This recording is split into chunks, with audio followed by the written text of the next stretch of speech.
हमारे देश में जितना डर कोरोना ने नहीं फैलाया उतना डर सोशल नेटवर्क ने फैला दिया और आज परिणाम यह है कि लोग कोरोना टेस्ट कराने तक से डर रहे हैं। हम ये समझना तक नहीं चाहते कि आखिर कोरोना है क्या। अब हमने मोबाइल में पढ़ लिया है कि सर्दी जुकाम से कोरोना होता है, तो मैं आपको सीधे सिंपल वर्ड में बता दूं, सर्दी जुकाम से कोरोना नहीं होता है। कोरोना एक वायरल फीवर का नाम है। कोरोना होने की 3 स्टेप है। सबसे पहले आपको फीवर होगा जो 102 हाई ग्रेड का फीवर होगा। अब आपको सर्दी जुकाम हो रहा है, फीवर नहीं है आपको, तो आपको किस बात का कोरोना। अब सेकंड स्टेप यह है कि आपको जब फीवर होगा तो उसके 5 दिन बाद आपको खांसी स्टार्ट होगी, क्योंकि कोरोना सीधा लंग्स आपके फेफड़े पे अटैक करता है। तो आपको खांसी हो रही है कफ वाली, आप दिन भर खांस रहे हो, तो वो कोरोना की खांसी नहीं है। कोरोना की खांसी बड़ी सख्त होती है। कोरोना की खांसी सूखी खांसी होती है। अब आप सूखी खांसी पहचानेंगे कैसे? तो कोरोना की खांसी ऐसी होती है कि जब आप खांसेंगे तो आपकी खांसी पूरी तरह से निकल भी नहीं पाएगी, आपको पूरी बॉडी में पेन होगा। इस तरह की खांसी को कोरोना की खांसी कहते हैं। आप पूरे दिन खांस रहे हैं तो वो कोरोना नहीं है। अब तीसरी स्टेप यह है कि आपको सांस लेने में प्रॉब्लम होगी, क्योंकि सीधा कोरोना लंग्स पे अटैक करता है। इसको हम इंग्लिश में फाइब्रोसिस कहते हैं। मतलब कोरोना फाइब्रोसिस ऐसा होता है कि कोरोना हमारे लंग्स के अंदर छोटे छोटे फाइबर बना देता है, जिसकी वजह से हमें सांस लेने में दिक्कत आती है। तो कोरोना अगर हम इसको पहचानेंगे कैसे कि पेशेंट को कोरोना है, तो जो कोरोना का पेशेंट होता है वो 10 सेकंड के लिए भी अपनी सांस को नहीं रोक सकता। वो 10 जैसे ही सांस को रोकने की कोशिश करेगा, उसकी सांस अपने आप छूट जाएगी, उसकी सांस निकल जाएगी।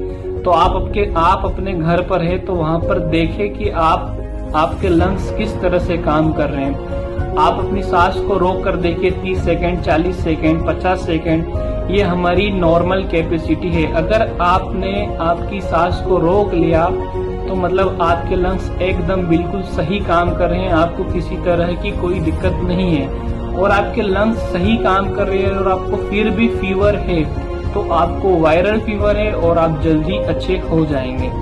और मैं आपको सबसे बड़ी बात बता दूं, कोरोना होने से पहले 15 दिन तक आपको फीवर रहेगा, उसके बाद कोरोना आपके फेफड़े पे असर करेगा। ऐसा नहीं है कि आपको अभी फीवर हुआ और आपको कोरोना हो गया, नहीं, वो कोरोना नहीं है। अब कोरोना से बचने के 5 तरीके हैं और आपने वो 5 तरीके आप अपना लिए तो मैं आपको 100% गारंटी देता हूं कि आपको कोरोना नहीं होगा। सबसे पहला, आपको सुबह, दोपहर, शाम गरम पानी गुनगुना पीना है। सेकंड, दूध में हल्दी मिक्स करके पीना है, क्योंकि दूध में हल्दी मिक्स करने से आपकी इम्यूनिटी बढ़ेगी और दूध में हल्दी मिक्स करने से यह एंटीबायोटिक का काम करता है। थर्ड, खजूर खाना है, क्योंकि खजूर की जो प्रकृति होती है वो उष्ण होती है, मतलब खजूर गर्म होती है, जो कफ दोषों का नाश करती है।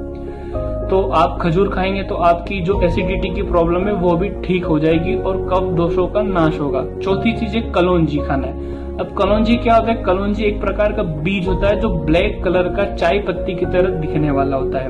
वो आपको कहीं भी किराना की दुकान पे मिल जाएगा।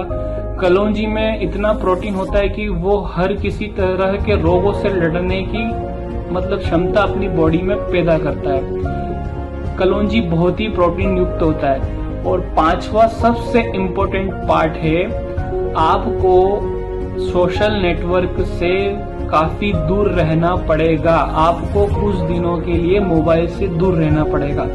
मैं आपको सीधे सिंपल वर्ड में बता दूं कि आपने पूरी दुनिया का ठेका नहीं ले रखा है। आपने मोबाइल में पढ़ लिया है कि वहां पर इतने कोरोना पेशेंट मिल गए, वहां पर ऐसा हो गया, वैसा हो गया, और आपने इसी बात का माइंड प्रेशर ले लिया तो आपकी बॉडी की इम्यूनिटी कम हो जाएगी। आप कोरोना से तो नहीं मरेंगे पर आप जरूर अटैक से मर जाएंगे। अब ऐसा हो भी गया तो आपके रिश्तेदार और आपके दोस्त फेसबुक व्हाट्सएप पे 2 या 3 दिन व्हाट्सएप स्टेटस डाल देंगे और खत्म। पर आपकी वजह से आपका पूरा परिवार परेशानी में आ जाएगा, क्योंकि आपकी जिंदगी आपकी खुद की भी नहीं है, आपके पीछे आपका पूरा परिवार है, आप परिवार की रीढ़ की हड्डी है। तो अगर आपको कुछ हो गया तो आपका पूरा परिवार टूट जाएगा। तो मैं आपसे हाथ जोड़ के विनती करता हूँ कि आप कुछ समय के लिए मोबाइल से दूर हो जाए और घर में रहें, खुश रहे, स्वस्थ रहे। और याद रखिएगा, हमारा भारत जीतेगा जरूर, क्योंकि सारे जहां से अच्छा है हिंदुस्तान हमारा। जय हिंद, जय भारत।